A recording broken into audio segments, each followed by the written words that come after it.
ਖਬਰਾਂ ਦੀ ਸ਼ੁਰੂਆਤ ਕਰਦੇ ਹਾਂ। ਅੱਜ ਇੱਕ ਵਾਰੀ ਫੇਰ ਕੈਲੀਫੋਰਨੀਆ ਦੇ ਲੀਡਰ ਤੇ ਜਿਹੜੇ ਫੈਡਰਲ ਲੀਡਰਸ ਆ ਉਹਨਾਂ ਦੀ ਆਪਸ ਦੇ ਵਿੱਚ ਸਿੰਗ ਫਸੇ ਰਹੇ।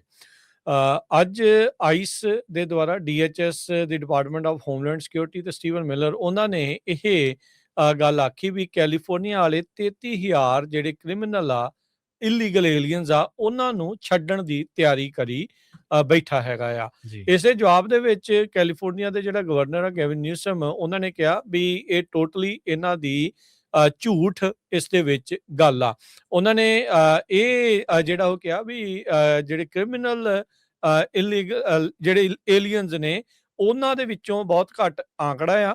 ਤੇ ਨਾਲ ਉਹਨਾਂ ਨੇ ਕਿਹਾ ਵੀ ਕੈਲੀਫੋਰਨੀਆ ਹਮੇਸ਼ਾ ਕੋਆਪਰੇਟ ਕਰਦਾ ਆ, ਮਦਦ ਕਰਦਾ ਆ ਆਈਸ ਵਾਲਿਆਂ ਦੀ ਕ੍ਰਿਮੀਨਲਸ ਨੂੰ ਰਿਮੂਵ ਕਰਨ ਦੇ ਲਈ, ਜਿੱਦਾਂ ਰੇਪਿਸਟ ਜਾਂ ਮਰਡਰਰਸ ਸਾਡੀ ਸਟੇਟ ਪ੍ਰਿਜ਼ਨ ਦੇ ਵਿੱਚ ਹੁੰਦੇ ਆ। California prison system California department of correction ਤੇ ਰੀਹੈਬਿਲਿਟੇਸ਼ਨ ਦੇ ਅਧੀਨ ਚੱਲਦਾ ਹੈਗਾ ਆ। ਤੇ ਆਈਸ ਨੂੰ ਜਿਹੜੀ ਕੋਆਪਰੇਸ਼ਨ ਕਰਦੇ ਆ ਲਿਮਿਟਿਡ ਸਰਕਮਸਟੈਂਸਿਸ ਦੇ ਵਿੱਚ। ਸਟੇਟ ਦਾ ਕਾਨੂੰਨ ਕਹਿੰਦਾ ਆ ਵੀ ਸੀਡੀਸੀਆਰ ਉਹਨਾਂ ਨੂੰ ਨੋਟੀਫਾਈ ਕਰਨਾ ਪੈ ਸਕਦਾ ਆ ਆਈਸ ਵਾਲਿਆਂ ਨੂੰ ਜਦੋਂ ਕਿਸੇ ਦੀ ਵੀ ਜਿਹੜੀ ਕਸਟਡੀ ਆ ਉਸ ਨੂੰ ਟਰਾਂਸਫਰ ਕੀਤਾ ਜਾਂਦਾ ਹੈਗਾ ਆ। ਜਿਹੜੇ ਸਟੀਵਨ ਮਿਲਰ ਇਸ ਟਾਈਮ ਇਮੀਗ੍ਰੇਸ਼ਨ ਦੇ ਮੇਨ ਸੂਤਰਧਾਰ ਕ੍ਰੈਕਡਾਊਨ ਦੇ, ਟਰੰਪ ਹੁਣਾਂ ਦੇ deputy chief of staff department of homeland security the Christie ਨਿਯੋਮ, ਉਹਨਾਂ ਨੇ ਜਿਹੜਾ ਆ ਇਸ ਦੇ ਵਿੱਚ ਦੋਸ਼ ਲਾਏ ਸੀ ਵੀ ਕੈਲੀਫੋਰਨੀਆ ਵਾਲਿਆਂ ਨੇ 33,000 ਲੋਕਾਂ ਨੂੰ ਛੱਡਣ ਜਿਹੜੇ ਉਹ ਜਾ ਰਹੇ ਆ। ਗਵਰਨਰ ਨਿਊਸਮ ਨੇ ਨਾਲ ਇਹ ਕਿਹਾ ਵੀ ਇਹ ਇਸ ਟਾਈਮ ਸਾਰੀ ਡਿਸਟਰੈਕਸ਼ਨ ਕਰਨ ਦੀ ਕੋਸ਼ਿਸ਼ ਕੀਤੀ ਜਾ ਰਹੀ ਆ, ਕਿਉਂਕਿ ਰਾਸ਼ਟਰਪਤੀ ਟਰੰਪ ਹੁਣਾਂ ਨੇ ਜਿਹੜੇ ਓਬਾਮਾਜ਼ ਆ ਉਹਨਾਂ ਨੂੰ ਐਜ਼ ਏਪ ਜਿਹੜਾ ਡਿਪਿਕਟ ਕਰਦੀ ਹੋਈ ਵੀਡੀਓ ਜਿਹੜੀ ਉਹ ਪਾਈ ਸੀ, ਜਿਸ ਤੋਂ ਬਾਅਦ ਦੇ ਵਿੱਚ ਬਹੁਤ ਜ਼ਿਆਦਾ ਬੈਕਲੈਸ਼ ਹੋਇਆ ਤੇ ਉਹਨਾਂ ਨੂੰ ਜਿਹੜੀ ਵੀਡੀਓ ਆ ਆਪਣੇ ਸੋਸ਼ਲ ਮੀਡੀਆ ਤੋਂ ਡਿਲੀਟ ਕਰਨੀ ਪਈ ਹੈਗੀ ਆ। ਸੋ ਜਿਹੜਾ ਲੇਟੈਸਟ ਡਾਟਾ ਦੱਸਦੇ ਜਾਈਏ, ਜਿਹੜਾ ਕੈਲੀਫੋਰਨੀਆ ਦਾ ਕਰੈਕਸ਼ਨ ਵਾਲਾ ਡਿਪਾਰਟਮੈਂਟ ਆ ਉਹ ਇਹ ਦਿਖਾਉਂਦਾ ਵੀ 2025 ਦੇ ਵਿੱਚ ਆਈਸ ਨੇ 88% ਲੋਕਾਂ ਨੂੰ, ਜਿਨ੍ਹਾਂ ਦੇ ਉਲਟ ਉਹਨਾਂ ਨੇ ਡਿਟੇਨਰਸ ਇਸ਼ੂ ਕੀਤੇ ਹੋਏ ਸੀ, ਉਹਨਾਂ ਨੂੰ ਆਲਰੇਡੀ ਸਟੇਟ ਪ੍ਰਿਜ਼ਨ ਤੋਂ ਪਿਕਅਪ ਕਰ ਲਿਆ ਸੀਗਾ। ਜੋ ਇਹ ਲੇਟੈਸਟ ਆંકੜਾ ਜਿਹੜਾ ਉਹ ਸ਼ੋ ਕਰਦਾ ਆ। ਸੋ ਇੱਥੇ ਜਿਹੜੇ ਫੈਡਰਲ ਸਰਕਾਰ ਕਹਿ ਲਓ ਵੀ ਡਿਸਟਰੈਕਸ਼ਨ ਜਾਂ ਇੱਕ ਵਾਰੀ ਫਿਰ ਦੋਸ਼ ਲਾਉਣ ਦੀ ਕੋਸ਼ਿਸ਼ ਕੈਲੀਫੋਰਨੀਆ ਦੇ ਉੱਤੇ ਲਾ ਰਹੀ ਸੀ, ਜਿਸ ਨੂੰ ਡਿਫੈਂਡ ਕਰਨ ਦੀ ਕੋਸ਼ਿਸ਼ ਗਵਰਨਰ ਨਿਊਸਮ ਨੇ ਕੀਤੀ ਹੈਗੀ ਆ।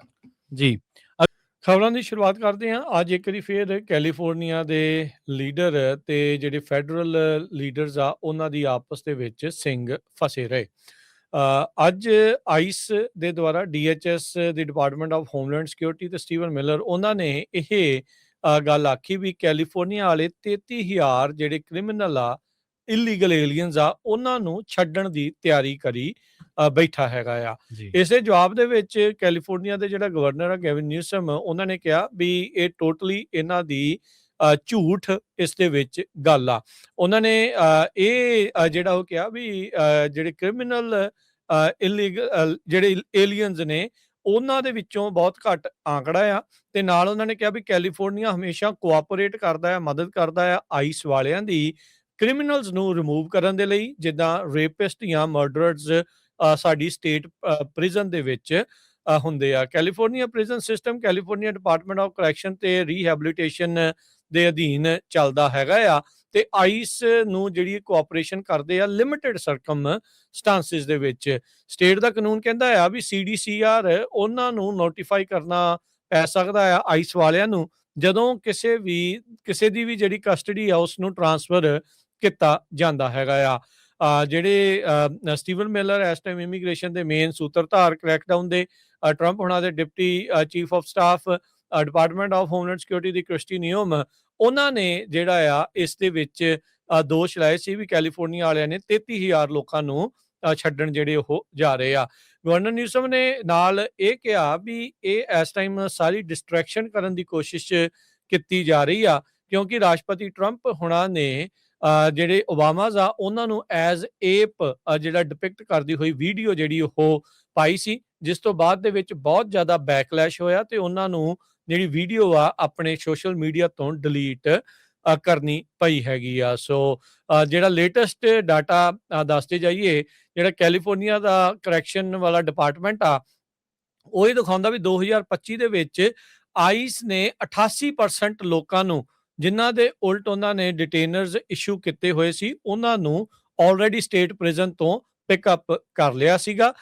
ਜੋ ਇਹ ਲੇਟੈਸਟ ਆંકੜਾ ਜਿਹੜਾ ਉਹ ਸ਼ੋ ਕਰਦਾ ਆ। ਸੋ ਇੱਥੇ ਜਿਹੜੀ ਫੈਡਰਲ ਸਰਕਾਰ ਕਹਿ ਲਓ ਵੀ ਡਿਸਟਰੈਕਸ਼ਨ ਜਾਂ ਇੱਕ ਵਾਰੀ ਫਿਰ ਦੋਸ਼ ਲਾਉਣ ਦੀ ਕੋਸ਼ਿਸ਼ ਕੈਲੀਫੋਰਨੀਆ ਦੇ ਉੱਤੇ ਲਾ ਰਹੀ ਸੀ, ਜਿਸ ਨੂੰ ਡਿਫੈਂਡ ਕਰਨ ਦੀ ਕੋਸ਼ਿਸ਼ ਗਵਰਨਰ ਨਿਊਸਮ ਨੇ ਕੀਤੀ ਹੈਗੀ ਆ।